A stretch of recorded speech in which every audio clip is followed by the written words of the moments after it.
नमस्कार मंडळी, देवदर्शन किचनमध्ये तुरीच्या ह्या ओल्या शेंगांच्या दाण्यांपासून आपण मस्त अशा 3 रेसिपी पाहूया। त्यातला प्रकार पहिला बनवण्यासाठी तुरीच्या शेंगा ह्या सोलून घेतल्या आणि साधारण 3 कप हे तुरीचे दाणे घेतलेले आहे। सोलून घेतलेले तुरीचे दाणे सर्वात आधी आपल्याला निवडून घ्यायचे आहे, कारण या दाण्यांमध्ये काही किडलेले दाणे असतात आणि जास्त वेळासाठी हे दाणे सोलून ठेवले ना असे थोडेसे लालसर हे होतात, पण हे किडलेले नाही। किडलेले दाणे मी पूर्ण हे निवडून घेतलेले आहे। निवडल्यानंतर स्वच्छ धुवून घेतले आणि त्यानंतरच मग कुकरमध्ये टाकायचे आहे। आता हे दाणे आपल्याला शिजवून घ्यायचे आहे, म्हणून यामध्ये अर्धा ग्लास पाणी टाकलं, फक्त अर्धा ग्लासच टाकायचं आहे। कुकरचं झाकण लावून गॅसवरती कुकर ठेवला। अगदी गॅसची फ्लेम आपल्याला कमी ठेवायची आहे आणि कमी गॅसवरती एक शिटी काढायची आहे। आता शिटी ही निघत आहे तोपर्यंत एक छोटंसं वाटण करायचं आहे। मिक्सरच्या भांड्यामध्ये आपल्या चवीनुसार हिरव्या मिरच्या आणि 8 ते 10 लसूणच्या पाकळ्या टाकल्या। यामध्ये पाणी न घालता असं हे जाडं भरडं वाटून घ्यायचं आहे ह्या प्रकारे। आता हे वाटण झालेलं आहे तोपर्यंत कुकरची शिटी सुद्धा झालेली आहे। शिटी झाल्यानंतर शिटी आपल्याला हाताने अशी दाबून घ्यायची आहे आणि गॅस बंद करायचा आहे। ही जी वाफ आहे पूर्णपणे निघू द्यायची आहे। 5 मिनिटं आपण थांबून घेऊ। आता वाफ ही पूर्णपणे निघालेली आहे। कुकरचं झाकण मी तुम्हाला उघडून दाखवते। दाणे पाहू कशा प्रकारे शिजले असतं। 1 ते 2 दाणे आपल्याला हाताने अशा प्रकारे दाबून पाहायचे आहे। दाणे हे छान कवडे होते, एका शिटीमध्ये मस्त असे मऊ झालेले आहे। असे मस्त शिजलेलेच दाणे आपल्याला घ्यायचे आहे। दाणे शिजताना आपण पाणी यामध्ये कमीच घातलेलं होतं, म्हणजे अर्धा ग्लास, तर अगदी थोडंच पाणी हे शिल्लक आहे। तरी सुद्धा ते पाणी आपल्याला पूर्णपणे काढून घ्यायचं आहे, म्हणून एखादी गाळण घ्यायची आहे आणि त्या गाळणीमध्ये हे जे तुरीचे दाणे आहे संपूर्ण आपल्याला टाकायचे आहे, म्हणजे जेणेकरून यामध्ये थोडंसं काही पाणी शिल्लक असते ना ते सगळं निघते। म्हणूनच आपण दाणे हे शिजत असताना पाणी हे कमीच घातलं। जर का जास्त पाणी वापरलं तर दाण्याची चव सुद्धा पाण्यासोबत हे निघते, म्हणून पाणी कमीच घाला, म्हणजे जेणेकरून चव ही टिकून राहते। आता सगळं पाणी हे काढून घेतलेलं आहे आणि त्यानंतर मिक्सरच्या भांड्यामध्ये हे दाणे घालायचे आहे आणि मिक्सरमध्ये असे थोडेसे प्लस मोडवरती फिरून घेतले का असं हे वाटण होतं। तुम्ही पाहू शकता या ठिकाणी अशा पद्धतीने। आता हे शिजवलेले दाणे तुम्ही मिक्सरमध्येही करू शकता किंवा ठेचणी घ्यायची किंवा एखादी मॅचर किंवा तेही नसेल तर तांब्या वगैरे प्याला घेऊ शकतात आणि त्याच्याने अशा पद्धतीने हे जे दाणे आहेत ना ठेचून घ्यायचे आहे। तुम्ही पाहू शकता ज्या पद्धतीने मिक्सरच्या भांड्यामध्ये हे दाणे बारीक होतात ना तशाच पद्धतीने अगदी झटपट हे बारीक होतात। अशा पद्धतीचेही एकदम स्मूथ असं हे मिश्रण झालेलं आहे। मिक्सरमध्ये केलेलं मिश्रण सुद्धा दाण्यांचं सारखंच झालेलं आहे आणि हे ठेचून घेतलेलं सुद्धा सारखंच दिसत आहे। आता पुढच्या कृतीकडे वळूया। गॅसवरती कढई ठेवली। कढईमध्ये फक्त 1 पडीभर आपल्याला तेल घालायचं आहे आणि तेल असं हलकं गरम झालं का त्यामध्ये अर्धा चमचा मोहरी आणि अर्धा चमचा जिरे टाकायचे आहे। जिरे मोहरी दोघं तडतडू द्यायची आहे। त्यानंतर जे आपण वाटण केलेलं आहे ते वाटण टाकायचं आहे। असं हे परतून झालं का मीडियम साईजचा एक कांदा बारीक असा चिरून घेतलेला आहे। साधारण 1 वाटी कांद्याचे काप या कढईमध्ये कांदा घालायचा आहे बारीक चिरलेला आणि परतून घ्यायचा आहे। कांदा सुद्धा आपल्याला परतून हा भाजून घ्यायचा आहे। असा अर्धवटपेक्षा जास्त कांदा हा भाजून झाला का त्यामध्ये चिमूटभर हिंग टाकायचा आहे। परतून घेऊ। कांदा आणि मिरचीचं वाटण हे भाजून झालेलं आहे। त्यानंतर यामध्ये आपल्याला काही साहित्य घालायचं आहे। त्यामध्ये पोहे खाण्याच्या चमचने सांगायचं झालं तर अर्धा चमचा बडीशोप टाकली आणि आपल्या चवीनुसार म्हणजे पाव चमचा गरम मसाला वापरलेला आहे आणि पाव चमच हळद। गरम मसाला तुम्ही स्किपही करू शकतात किंवा तुमच्या चवीनुसार कमी अधिक वापरू शकतात। सगळे मसाले हे कोरडे आहे, परतून घेतले। गॅस अगदी आपल्याला कमी ठेवायचा आहे। काही सेकंदसाठी हे परतून घेतलेले आहे। मस्त सुगंध सुटलेला आहे।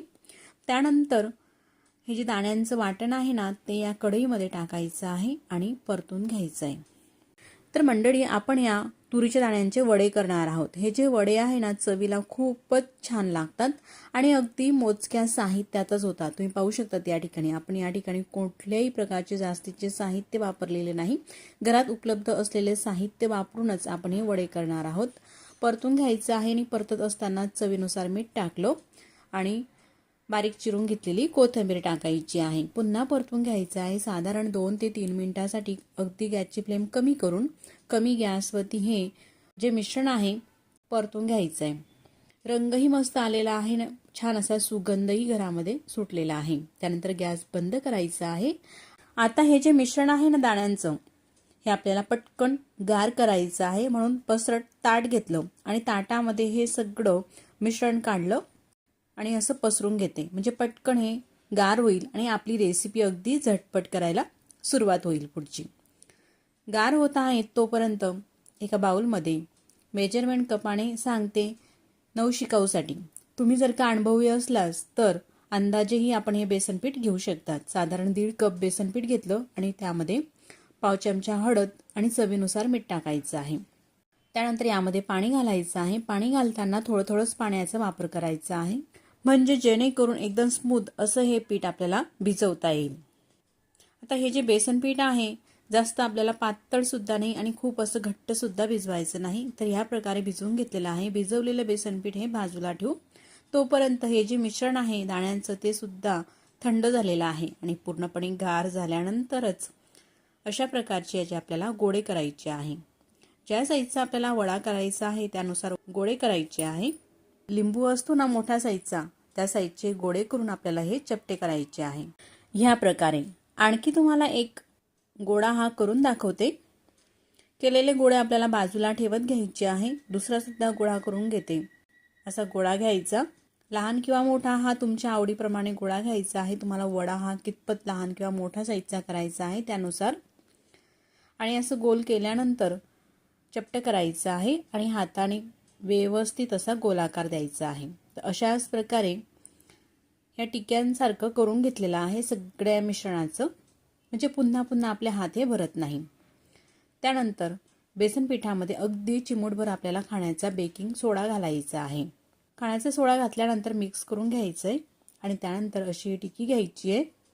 हे मिश्रण तुरीच्या दाण्यांचं आणि बेसन पिठामध्ये भिजवायचं आहे. बेसन पीठ असं वरतूनही पूर्णपणे घालायचं आहे आणि मग तळून घ्यायचं आहे. या प्रकारे तळण्यासाठी लोखंडाची कढई घेतली मी. कढईमध्ये तेल घालून तेल गरम झालेलं आहे आणि गरम तेलामध्ये हे वडे आपल्याला अशा प्रकारे सोडायचे. दुसरा सुद्धा करून दाखवते. जर का तुम्ही नवीन शिकणारे असाल, तळता जमत नसेल तर ह्या प्रकारे सुद्धा तळून घेऊ शकतात. चमच घ्यायचा आणि चमचने अशा पद्धतीने हे वडे तेलामध्ये सोडायचे आहे, म्हणजे हातावरती, जेणेकरून तेलही उडणार नाही. अतिशय सोपी पद्धत आहे ही सुद्धा. तर 3 वडे हे तेलामध्ये सोडलेले आहे. ज्या पद्धतीने आपण बटाटा वडा करतो ना, तशाच पद्धतीने हे आपल्याला करायचे आहे. तेल खूप असं कडकडीत गरमही असायला नको आणि गार सुद्धा नाही, तर मीडियम तापलेलं तेल आपल्याला ठेवायचं आहे आणि गॅसची फ्लेम सुद्धा मीडियम ठेवायची आहे, म्हणजे जेणेकरून वडा हा जास्त लालही बाहेरून होणार नाही आणि आतपर्यंत छान असा तळला जाईल. जर का गरम तेलामध्ये हे वडे सोडले तर बाहेरून तर ते लाल होतील आणि आतमध्ये कच्चं राहील, बेसन राहू शकते. म्हणून मीडियम तापलेल्या तेलामध्ये हे वडे सोडून मीडियम गॅसवरती तळायचे आहे. वडे मस्त असे हे तळले जात आहे. तुम्ही पाहू शकतात मस्त असा रंग आलेला आहे, सोनेरी छान असा. त्यानंतर तेलाच्या आतून पूर्णपणे तेल निथळून हे वडे काढून घ्यायचे आहे. तर हे जे वडे आहे अजिबात तेलकट होत नाही, म्हणून टिश्यू पेपर वगैरे काही वापरायची गरज नाही. अशाच प्रकारे आणखीनही मी तुम्हाला काही वडे हे तळून दाखवते. अगदी मोजक्या साहित्यात आणि झटपट होणारी आणि चविष्ट अशी ही तुरीच्या ओल्या दाण्यांची रेसिपी आहे. नाश्त्याला असो किंवा छोट्या मोठ्या भुकेला असो, तुम्ही जर का तुमच्याकडे तुरीचे दाणे असतील तर अशा पद्धतीची रेसिपी ही नक्कीच करून पहा. तुम्हाला आणि तुमच्या घरातील सर्वच मंडळीला ही जी रेसिपी आहे तुरीच्या दाण्यांच्या वड्यांची आवडेल. याच पद्धतीने सगळे हे जे वडे आहे मी तळून घेते. तर मंडळी, वडे तळून घेत आहेत तोपर्यंत माझं एक छोटंसं तुम्हाला निवेदन आहे. तुम्ही इथपर्यंत व्हिडिओ पाहत आलातच, तुम्हाला हा व्हिडिओ कसा वाटला मला कमेंट्स करून नक्कीच कळवा. आणि व्हिडिओ तुम्हाला कुठेतरी थोडासुद्धा आवडला असेल तर व्हिडिओला लाईक करा आणि चॅनलवरती नवीन असाल तर चॅनलला सबस्क्राईब करा. बाजूलाच असलेले घंटीचे बटनसुद्धा दाबा, म्हणजे मी जेव्हाही नवीन व्हिडिओ अपलोड करेल ना त्या व्हिडिओचे नोटिफिकेशन सगळ्यात आधी तुम्हाला येईल. अशा प्रकारचे मी काही वडे हे तळून घेतलेले आहे. बाकीचे राहिलेले वडे आपण हे नंतर तळू किंवा फ्रीजमध्ये ठेवून 2 ते 3 दिवसानंतरही हे वडे आपण बनवू शकतो. आज तळलेले वडे मी तुम्हाला दाखवते, अजिबात तेलकट झालेले नाही. तोडूनही दाखवते. आजपर्यंत भरपूर असं सारण भरलेलं, अगदी मोजक्या साहित्यात आणि अजिबात तेलकट न होणारी ही रेसिपी आहे. सकाळच्या नाश्त्याला बनवू शकतात किंवा केव्हाही खायला बनवू शकतात. लहान मुलांपासून ते ज्येष्ठ मंडळीपर्यंत सगळ्यांनाच आवडणारी अशी ही मस्त चविष्ट रेसिपी आहे. मग आता आपण दुसरा प्रकार पाहूया, तोही तुरीच्या दाण्यांचाच. दुसरा प्रकार म्हणजेच भाजी. ही आमटी बनवण्यासाठी गॅसवरती तवा ठेवला आणि एक लहान वाटी खोबऱ्याचे काप घेतलेले खोबऱ्याचे काप आपल्याला भाजून घ्यायचे आहे. अशा प्रकारे खोबरं हे भाजून झालेलं आहे. त्यानंतर एक वाटी बारीक चिरून घेतलेला कांदा घ्यायचा आहे. कांदा सुद्धा भाजून घ्यायचा आहे. कांदा भाजत असताना त्यावरती अगदी थोडंसं आपल्याला तेल टाकायचं आहे, म्हणजे कांदा मस्त असा व्यवस्थित हा भाजला जातो. अर्धवटपेक्षा जास्त कांदा हा भाजून झाला का त्यामध्ये आपल्याला 10 ते 12 लसूणच्या पाकळ्या टाकायच्या आहे. आपल्या चवीनुसार टाकू शकतात तुम्ही. लसूण कमी वापरत असाल तर कमी घाला. या ठिकाणी 8 ते 10 लसूणच्या पाकळ्या घातल्या. थोडंसं परतून घेतल्यानंतर अर्धा चमचा जिरे टाकले आणि 1 चमचा धणे घालायचे आहे. अख्खे धणे वापरत आहे मी. तुमच्याकडे जर का धणे नसेल तर नंतर धना पावडर सुद्धा वापरू शकता, जेव्हा आपण मिरची पावडर घालू त्यावेळेस. धणे मी भाजून घेतलेले आहे. सगळं साहित्य आता हे भाजून झालेलं आहे. त्यानंतर प्लेटमध्ये काढून पूर्णपणे हे गार होऊ द्यायचं आहे. आता हे गार होत आहेत तोपर्यंत तव्यावरती हे तुरीचे दाणे घेतलेले आहे. तर रात्री जर का आपण तुरीचे दाणे असे सोलून ठेवले किंवा सोललेले दाणे 3-4 तासानंतर अशा पद्धतीने थोडेसे लालसर होत असतात. तुरीचे दाणे घ्यायचे आहे. तुरीच्या शेंगा सोलून घेतल्यानंतर निवडून घ्यायचे आहे. त्यामध्ये किडलेले असतात आणि स्वच्छ धुतलेले दाणे साधारण 1 मोठी वाटी दाणे भाजून घ्यायचे आहे. तुरीचे दाणे भाजत असताना त्यावरती साधारण अर्धी पडी आपल्याला तेल टाकायचं आहे, 1 चमच इतपत, आणि भाजून घ्यायचे आहे. तुरीचे दाणे हे भाजत असताना गॅस अगदी आपल्याला कमी ठेवायचा आहे आणि कमी फ्लेमवरती मस्त असे खमंग हे दाणे भाजले जातात. आता दाणे हे भाजले जात आहेत तोपर्यंत मिक्सरचं भांडं घेतलं आणि हा जो मसाला आपण भाजून घेतलेला आहे तो घालायचा आहे. मसाला पूर्णपणे थंड होऊ द्यायचा आहे, नाहीतर मिक्सरचं भांडं खराब होऊ शकते. मसाला पूर्ण गार झाल्यानंतरच मिक्सरच्या भांड्यामध्ये सगळा हा भाजलेला मसाला टाकला. त्यामध्ये साधारण 1 इंच आल्याचे काप घालायचे आहे. त्यासोबतच थोडी कोथिंबीर सुद्धा घालायची आहे. स्वच्छ धुवून घेतली आणि देठासकटच टाका, म्हणजे भाजीला चव छान येते आणि भाजीला घट्टसरपणा सुद्धा येतो. आवश्यकतेप्रमाणे पाणी घालायचं आहे आणि हे मिक्सरला लावून वाटून घ्यायचं आहे. अशा प्रकारे हे वाटण झालेलं आहे. या प्रकारे आता यामध्ये चवीनुसार मिरची पावडर वापरायची आहे. तर 2 चमच मिरची पावडर घालते. मी घेतलेली मिरची पावडर ही मीडियम चवीची आहे म्हणून मी 2 चमच घालते. तुम्ही घेतलेली मिरची पावडर ही कोणत्या पद्धतीची आहे, तिखट किंवा मीडियम, त्या पद्धतीने तुम्ही घाला तुमच्या चवीनुसार. चवीनुसार गरम मसाला घालते, म्हणजेच पाव चमचा, आणि चिमूटभर हळद. एवढे मसाले टाकल्यानंतर पुन्हा मिक्सरला हे आपण वाटून घेऊ. अशा पद्धतीचा हा मसाला झालेला आहे हे वाटण. तोपर्यंत हे दाणे सुद्धा अगदी गॅसची फ्लेम कमी होती आणि कमी गॅसवरती भाजले जात होते. अधूनमधून हे दाणे अशा प्रकारे परतून घेत होती. दाण्याचा रंगही बदललेला आहे आणि मस्त असे हे दाणे भाजले जात आहे.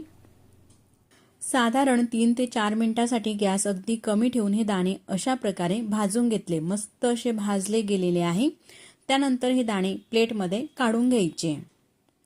काढून पूर्णपणे हे गार होऊ द्यायचे आहे. दाणे गार होत आहेत तोपर्यंत गॅसवरती आपल्याला कढई ठेवायची आहे आणि कढईमध्ये तेल घालायचं आहे. 1 मोठ्या साईजचा चमचा इतपत तेल टाकलं. गॅस चालू करायचा आहे आणि तेल गरम होऊ द्यायचं आहे. तेल गरम झालं का हा जो मसाला आहे ना, हे वाटण या तेलामध्ये टाकायचं आहे आणि परतून घ्यायचं आहे. मिक्सरच्या भांड्याला काही प्रमाणामध्ये हा मसाला चिटकतो म्हणून त्यामध्ये अगदी थोडंसं पाणी टाकायचं आहे आणि तो सगळा मसाला सुद्धा आपल्याला मिक्सरच्या भांड्यातील या कढईमध्ये टाकायचा आहे. त्याआधी मिनिटभरासाठी असा हा मसाला तेलामध्ये परतून घ्यायचा आहे आणि मगच त्यामध्ये अगदी थोडंसंच पाणी घालायचं आहे आणि चिटकलेला मसाला संपूर्ण हा टाकलेला आहे. गॅस अगदी कमी ठेवायचा आहे. कमी फ्लेमवरतीच हे जे मसाले आहे ना, मस्त व्यवस्थित असे भाजले जातात आणि भाजीला रंगही छान येतो. त्यासोबतच भाजीला तरी सुद्धा सुटते. जर का गॅसची फ्लेम मोठी ठेवली तर मसाला हा व्यवस्थित भाजला जात नाही, तरीही सुटत नाही आणि भाजीला रंगही येत नाही. झाकण ठेवलेलं आहे. 1 ते 2 मिनिटांसाठी मसाला आपण भाजू देऊ. तोपर्यंत हे दाणे जे आहे ते सुद्धा गार झालेले आहे आणि हे थंड झालेले दाणे मिक्सरच्या भांड्यामध्ये टाकायचे आहे। आता हे दाणे आपल्याला बारीक करून घ्यायचे आहे, म्हणून बारीक करण्यासाठी मिक्सरच्या भांड्यामध्ये पाण्याचा आपल्याला अजिबात वापर करायचा नाही। पाणी न घालता असेच हे मिक्सरला फिरवून घेतलेले आहे प्लस मोडवरती। या प्रकारे बारीक करायचे आहे। जास्त खूप असे जाड सुद्धा नाही आणि खूप असे बारीक सुद्धा नाही, अशा पद्धतीने थोडंसं जाडसर हे टेक्स्चर राहू द्यायचं आहे। मसाला पाहू, मसाला भाजत होता, असं तेल हे सुटायला लागलेलं आहे थोडंसं।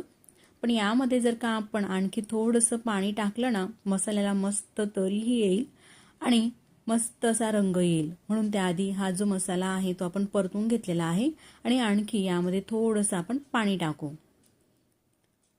अगदी थोडंसंच पाणी टाकायचं आहे आणि गॅस कमीच राहू द्यायचा आहे। मिक्स करून घेतलेला आहे। पुन्हा या मसाल्यावरती आपल्याला झाकण ठेवायचं आहे आणि 1.5 ते 2 मिनिटांसाठी पुन्हा असं झाकण ठेवून हा जो मसाला आहे मस्त आपल्याला, आता तुम्ही पाहू शकतात मी साधारण 1.5 ते 2 मिनिटांनंतर तुम्हाला दाखवते। छान असा रंगही आलेला आहे आणि तेल सुद्धा मस्त असं सुटलेलं आहे मसाल्याला। रंग किती मस्त आलेला आहे। तर अशा पद्धतीने जर का आपण गॅस कमी ठेवला तर मस्त भाजीला रंग येतो, तरीही येते आणि भाजी चवीलाही छान लागते, कारण जो मसाला आहे ना तो व्यवस्थित असा भाजला जातो। असा मसाला हा छान भाजून झाल्यानंतर जे आपण दाण्यांचं वाटण करून घेतलेलं आहे ते वाटण टाकायचं आहे। यामध्ये चवीनुसार मीठ टाकू। साधारण पोहे खाण्याचा 1 चमच आपल्या चवीनुसार मीठ टाकल्यानंतर मिक्स करून घ्यायचं आहे। गॅस आता सुद्धा मी कमी करून घेतलेला आहे। पूर्ण मिक्स झालेला आहे। यामध्ये थोडंसं पाणी टाकू, साधारण अर्धा कप पाणी टाकून मिक्स करायचं आहे। मिक्स झाल्यानंतर यावरती झाकण ठेवू आणि साधारण अर्ध्या मिनिटापर्यंत हे जे दाणे आहे या मसाल्यासोबत आपल्याला शिजू द्यायचे आहे। आता अर्धा मिनिट झालेला आहे, थोडीशी वाफ आलेली आहे। त्यानंतर परतून घेते आणि आता आपल्याला जितपत भाजी ही पातळ करायची आहे त्यानुसार भाजीमध्ये पाणी घालायचं आहे। पाणी भाजीमध्ये घालताना उकळत्या पाण्याचा वापर करा, म्हणजे भाजी ही पटकन होते आणि चवीला सुद्धा छान लागते।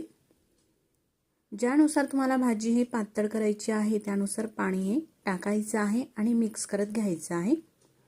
भाजी ही थोडी घट्टसर वाटत आहे आणि थंड झाल्यानंतर आणखीनच ही भाजी घट्ट होते, म्हणून थोडंसं यामध्ये आणखी पाणी घालते। आवश्यकतेप्रमाणे भाजीमध्ये पाणी टाकलं, त्यानंतर भाजीला मस्त अशी खडखडून उकळी येऊ द्यायची आहे आणि उकळी आल्यानंतर गॅस कमी करायचा आहे। कमी गॅसवरती 1 ते 1.5 मिनिटापर्यंत ही भाजी उकळू द्यायची आहे, म्हणजे भाजीला तरी छान येते। आता मी गॅस कमी करून घेतलेला आहे। कमी गॅसवरती भाजी ही शिजत आहे, तरी छान वरती येत आहे। ज्यानुसार आपण भाजीमध्ये तेल घालतो ना त्यानुसारच भाजीला तरीही येते। तर मी जास्त तेल वगैरे काही घातलं नव्हतं, तर म्हणून त्यानुसार ही तरी आलेली आहे। वरतून थोडीशी बारीक चिरून घेतलेली कोथिंबीर टाकलेली आहे आणि भाजी मिक्स करून आता खाण्यासाठी अगदी योग्य झालेली आहे भाजी। भाकरी चपाती सोबत ही भाजी खायला अतिशय चविष्ट अशी लागते। बघ आता आपण तुरीच्या शेंगांचा तिसरा प्रकार पाहूया। तिसरा प्रकार जो आहे ना तुरीच्या शेंगांचा, शेतकरी कुटुंबामध्ये दररोज हा पदार्थ बनवला जातो, सगळ्यांना आवडतो। लहान मुलांपासून ते ज्येष्ठ मंडळीपर्यंत सगळ्यांनाच आवडणारी अशी ही रेसिपी आहे। तुरीच्या शेंगा आवश्यकतेप्रमाणे घ्यायच्या आहे, स्वच्छ धुवून घ्यायच्या आहे। किडलेल्या वगैरे असल्या तर आपल्याला निवडून घ्यायच्या आहे, कारण बाहेरून शेंगांना छिद्र दिसते, अशा शेंगा घ्यायच्या नाही। शेंगा निवडून घेतल्या, त्यानंतर पाण्याने स्वच्छ धुवून घेतल्या आणि मग धुतलेल्या शेंगा कुकरमध्ये टाकल्या। आता हे शेंगा आपल्याला शिजवून घ्यायची आहे, म्हणून शेंगा शिजण्यासाठी पाणी टाकायचं आहे। 1 ग्लास पाणी टाकलं आणि आता यामध्ये मीठ घालायचं आहे। तर ह्या तुरीच्या शिजवलेल्या शेंगा थोड्याशा खारट चवीला छान लागतात, म्हणून थोडंसं मीठ हे जास्त टाकायचं आहे। तर पोहे खाण्याचा चमच गच्च भरून मीठ टाकलं, थोडंसं आणखी पाणी टाकू, त्यामध्ये अर्धा ग्लास पाणी टाकलं आणि पूर्ण हे मीठ शेंगांमध्ये मिक्स करून घ्यायचं आहे। तर ही रेसिपी बनवण्यासाठी आपल्याला तेल लागत नाही किंवा कुठल्याही प्रकारचे मसाले लागत नाही, तरी सुद्धा लहान मुलांपासून ते ज्येष्ठ मंडळीपर्यंत सगळ्यांनाच आवडणारी अशी रेसिपी आहे। मिक्स केल्यानंतर कुकरचं झाकण लावलेलं आहे आणि हे कुकर गॅसवरती ठेवायचं आहे आणि गॅसवरती 3 ते 4 शिट्या काढून घ्यायच्या आहे। तर मी जेव्हा लहान होते ना, मला ह्या शेंगा खूप आवडायच्या। आई जेव्हा शेतात जायची ना, शेतातून येताना शेंगा आणायची आणि आई केव्हा ह्या शेंगा शिजवेल याची आतुरतेने वाट पाहायची। शक्यतो रात्रीच्या वेळेस शेतकरी कुटुंबामध्ये अशा पद्धतीने ह्या शेंगा शिजवल्या जातात आणि रात्रीच्या वेळेस कारण वेळ असतो शेतकऱ्यांना, सकाळी तर वेळच नसतो कामामध्ये, म्हणून रात्री जेवणाच्या आधी किंवा जेवण झाल्यानंतर अशा ह्या शिजवलेल्या शेंगा खातात. आधीप्रमाणेच आत्तासुद्धा मुलांना या शेंगा खूप आवडतात, कारण चवीला गरम गरम या शेंगा खायला खूपच छान लागतात. अशा ह्या शिजवलेल्या शेंगा गरम असतानाच प्लेटमध्ये काढायच्या आहे आणि सोलून मग खायचे आहे यातले दाणे. तर मंडळी, तुमच्या घरामध्ये सुद्धा अशा शेतकरी कुटुंबाच्या घराप्रमाणे शेंगा ह्या शिजवून खाल्ल्या जातात का? तुम्हाला हे व्हिडिओ मी दाखवलेले कुठेतरी आवडले असतील तर नक्कीच व्हिडिओला लाईक करा आणि चॅनलवरती नवीन असाल तर चॅनलला सबस्क्राईब करा. आधीच सबस्क्राईब केले असतील तर मनापासून धन्यवाद. सबस्क्राईब केल्यानंतर बाजूलाच असलेले घंटीचे बटन दाबून ते प्रेस करा, म्हणजे मी जेव्हाही नवीन व्हिडिओ अपलोड करेल ना त्या व्हिडिओचे नोटिफिकेशन सगळ्यात आधी तुम्हाला येईल. आता ह्या अशा प्रकारे शेंगा शिजवून घेतलेल्या आहे. मुलं केव्हाचीच वाट पाहता शेंगा खाण्यासाठी. मी माझ्या दर्शनला शेंगा खायला देते. बघा तो किती खुशीमध्ये शेंगा खातो. का शेंगा खात असतानाच गाणंच म्हणायला लागतो. मंडळी, पुन्हा भेटू नवीन छानशा रेसिपीसोबत. तोपर्यंत नमस्कार.